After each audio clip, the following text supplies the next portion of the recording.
आसपास के पदार्थ। सबसे पहले पदार्थ, जिसे हम अंग्रेजी में मैटर कहते हैं, वह क्या है?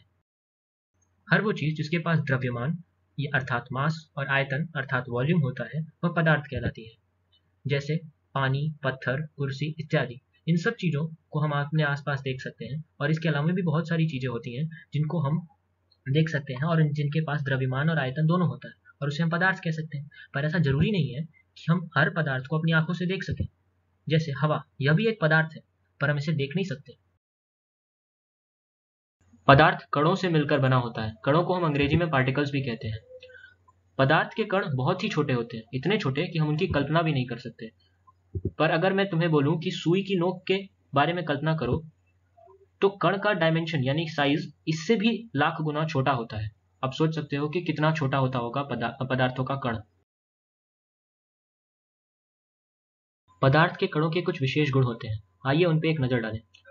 पर एक बात बता दूं कि ये जो विशेष गुण हमने पढ़ने वाले हैं, यह उस पदार्थ की विशेषता और अवस्था बताने में बहुत ही महत्वपूर्ण भूमिका निभाते हैं। आइए देखते हैं कैसे। पहला, पदार्थ के कणों के बीच रिक्त स्थान होता है। इसे समझने के लिए हम एक एक्सपेरिमेंट यानी क्रियाकलाप करते हैं। हमने एक ग्लास में पानी भर लिया। अब उसमें हम कुछ मात्रा में चीनी डालने वाले हैं। तो ये हमने कुछ मात्रा में चीनी डाल दिया। अब हम इसे अच्छे से स्टिर यानी कि मिक्स करने वाले हैं। आफ्टर मिक्सिंग यानी मिलाने के बाद हमने देखा कि चीनी पूरी तरीके से घुल चुकी है, पर फिर भी पानी का जो लेवल यानी कि रेखा है वो अभी भी वहीं पे बनी हुई है। इससे यह साबित होता है कि जो पानी के कणों के बीच के जो रिक्त स्थान थी, उसमें सुगर यानी चीनी के जो कण थे वो जाके स्थापित हो गए। इससे यह साबित होता है कि पदार्थ के कणों के बीच में रिक्त स्थान होता है। पदार्थों के कण हमेशा गतिशील होते हैं, यानी अगर कोई भी पदार्थ है तो उसके कण के पास कोई ना कोई ऊर्जा होती है जो उसे हमेशा गति में रखने के लिए मदद करती है। भले ही वो ठोस हो या तरल हो या गैस हो, कुछ ना कुछ तो ऊर्जा हर में होती है। हम इसके बारे में आगे डिटेल में पढ़ेंगे, विस्तार में पढ़ेंगे। तीसरा, पदार्थ के कण एक दूसरे को आकर्षित करते हैं और यह आकर्षण का जो सीमा होती है, यह सबसे ज्यादा होती है ठोस में, उससे कम तरल में, उससे कम गैस में। इसके बारे में भी हम आगे पढ़ेंगे। आइए अब पढ़ते हैं पदार्थ की अवस्थाएं यानी कि स्टेट्स ऑफ मैटर के बारे में। इसे हमने 3 पार्ट में डिवाइड किया है। पहला, सॉलिड स्टेट यानी कि ठोस अवस्था। दूसरा, लिक्विड स्टेट यानी द्रव अवस्था। तीसरा, गैसियस स्टेट यानी गैसीय अवस्था। आइए अब इनके बारे में विस्तार में पढ़ते हैं। आइए अब इस चित्र से पदार्थों के बारे में थोड़ा और समझने की कोशिश करते हैं। पहला, सॉलिड यानी कि ठोस अवस्था। इसमें जैसा आपको प्रतीत हो रहा है, इसके कण जो हैं स्थिर दिख रहे हैं, पर ऐसा बिल्कुल एकदम स्थिर नहीं होते। वो अपनी पोजीशन यानी जगह पे रहते तो हैं, पर उसके अबाउट डोलते रहते हैं, अर्थात उनमें भी कुछ ऊर्जा होती है। पर अगर हम द्रव में आए तो ठोस के कंपैरिजन यानी तुलना में उसमें ऊर्जा ज्यादा होती है और वह एक जगह से दूसरे स्थान पे मूव कर सकते हैं। पर हम अगर गैस की अवस्था में आए तो उसमें और ज्यादा डोलने की क्षमता होती है, क्योंकि उसमें ऊर्जा और होती है। और इसमें तो जो कण होते हैं वो बिल्कुल भी अपनी जगह पे स्थिर नहीं रहते, वो रैंडमली इधर उधर मूव करते रहते हैं। आइए अब पढ़ते हैं ठोस अवस्था के बारे में विस्तार से। कुछ उदाहरण जैसे कुर्सी, पत्थर, बर्फ, रबर बैंड इत्यादि। अब उनकी कुछ विशेषताएं। वे निश्चित द्रव्यमान यानी मास, आयतन यानी वॉल्यूम एवं आकार यानी शेप के होते हैं। वे कठोर होते हैं। उनके कणों के बीच दूरियां लघु होती हैं अर्थात छोटी होती हैं।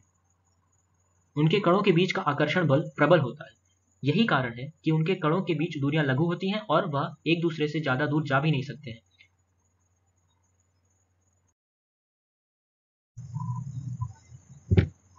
आइए अब पढ़ते हैं द्रव अवस्था के बारे में।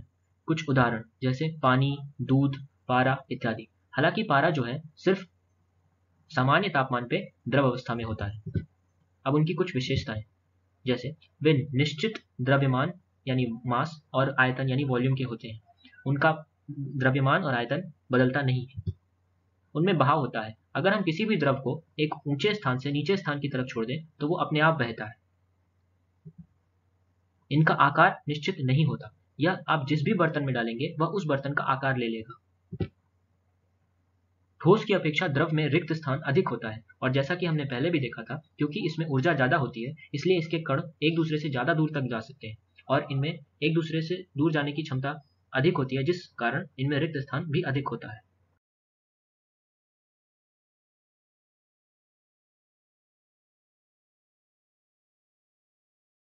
अब तीसरे नंबर पे गैसीय अवस्था। कुछ उदाहरण जैसे वाष्प यानी भाप, oxygen gas, nitrogen gas, carbon dioxide gas इत्यादि। गैस की कुछ विशेषताएं, जैसे वे सिर्फ निश्चित द्रव्यमान यानी मास के होते हैं। इनका आकार और आयतन निश्चित नहीं होता। आप इसे जिस भी बर्तन में डालेंगे या उस बर्तन को पूरी तरीके से ऑक्यूपाई यानी कि भर देगा, और इस प्रकार उसका आयतन निश्चित नहीं होता। और आकार तो वैसे भी, क्योंकि अगर हम जिस बर्तन में डाल रहे हैं उसको पूरी तरीके से अगर वो भर रहा है तो उसका आकार वो खुद लेने वाला है, तो हम समझ सकते हैं कि उसका आकार और आयतन निश्चित नहीं होता। द्रव की अपेक्षा गैसों में कणों के बीच रिक्त स्थान बहुत अधिक होता है। ऐसा इसलिए क्योंकि इसमें द्रव और ठोस के मुकाबले बहुत ही ज्यादा ऊर्जा होती है, और इनके कण एक दूसरे से बहुत दूर जाने की क्षमता भी रखते हैं, और इनमें आकर्षण भी बहुत कम होता है। ठोसों और द्रव्यों के तुलना में गैस की संपीडितता काफी अधिक होती है। संपीडितता को हम कंप्रेसिबिलिटी भी कहते हैं, अर्थात अगर हम किसी ठोस को बल लगा के उसकी अवस्था को बदलना चाहें तो हमारे लिए वो बहुत ही मुश्किल का काम होगा। और हालांकि द्रव के लिए यह मुश्किल होगा, पर इतना भी नहीं। पर अगर हम गैस के में आए तो उसे हम कुछ बल लगा के और तापमान को कम करके हम उसे आसानी से उसकी अवस्था को बदल सकते हैं। यह दिखाता है कि गैस की कंप्रेसिबिलिटी यानी संपीडितता काफी अधिक होती है।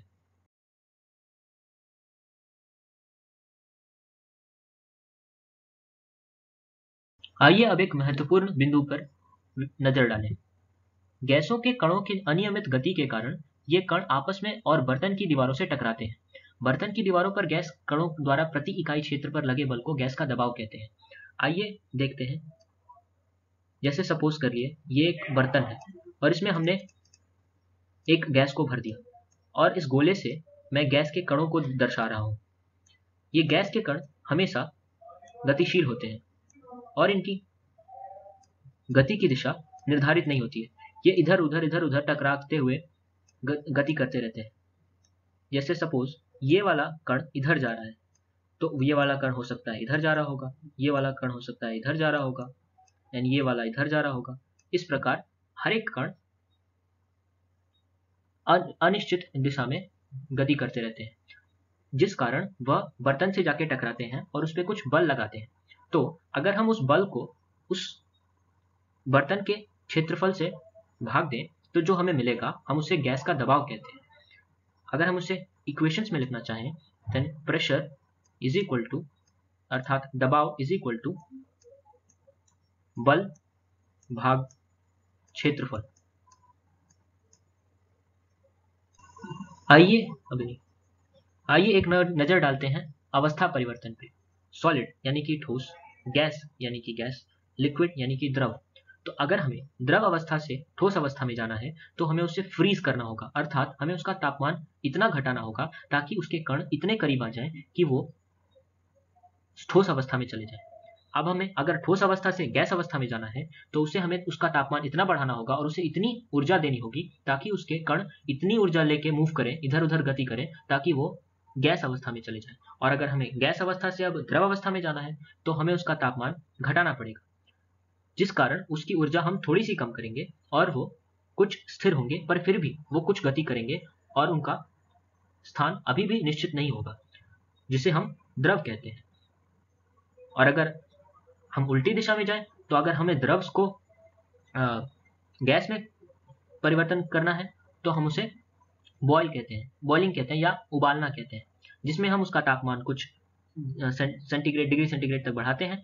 उससे क्या होता है कि जो लिक्विड के यानी द्रव के जो कण होते हैं उन्हें कुछ ऊर्जा मिलती है और वो और दूर दूर तक जाने की क्षमता रखते हैं, अर्थात वो गैस अवस्था में चले जाते हैं। उसी प्रकार अगर हम गैस अवस्था को अगर सॉलिड अवस्था यानी ठोस अवस्था में ले जाना चाहें तो उसमें हमें उसके तापमान को घटाना पड़ता है, जिसके मतलब वो हम उससे इतनी ऊर्जा निकाल लेते हैं ताकि वह कुछ निश्चित स्थान पे आ जाते हैं और उनमें आकर्षण बहुत ही बढ़ जाता है।